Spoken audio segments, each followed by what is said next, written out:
4G school के online तर्ज तालीम में आप तमाम का इस्तकबाल है।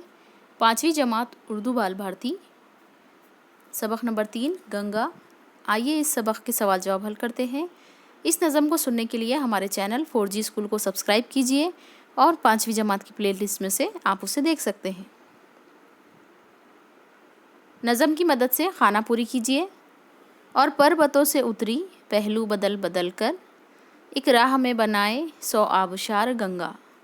पौधों को जान दी है, फूलों को जर दिया है, रातों को चांद तारे लहरों में झूमते हैं। सब है निसार तुझ पर, सब है निसार गंगा। एक जुमले में जवाब लिखिए। नंबर 1, गंगा कहाँ से निकलती है?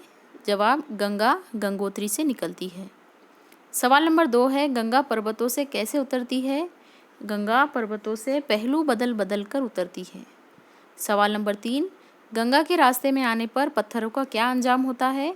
जवाब, गंगा के रास्ते में जो पत्थर आते हैं उसे गंगा बहा देती है।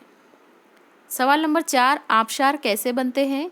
जवाब, जब पानी बुलंदियों से नीचे गिरता है तो आबशार बनते हैं। नंबर 5, पौधों को जान दी है से क्या मुराद है? पौधों को जान दी है से मुराद पौधों को हरा भरा कर दिया है। नंबर 6, किरणों के हार कौन बिखेरता है? जवाब, किरणों के हार सूरज बिखेरता है। दर्ज झेल की तशरीह कीजिए। जंगल पहाड़ छोड़े मैदान बसाए तूने, अब और ही तरह के नक्शे जमाए तूने। इसकी तशरीह इस तरह होगी। दरिया जब पर्वतों से उतरता है तो जंगलों में बहता हुआ मैदानी इलाकों में दाखिल होता है। वो जंगलों को पीछे छोड़ देता है और अपने साथ लाई हुई मिट्टी को मैदानी इलाकों में फैला देता है। ये मिट्टी बड़ी ज़रख़ेज़ होती है। इस ज़रख़ेज़ मिट्टी की वजह से हर तरफ हरियाली छा जाती है और सारा इलाका हरा भरा सरसब्ज़ व शादाब दिखाई देने लगता है।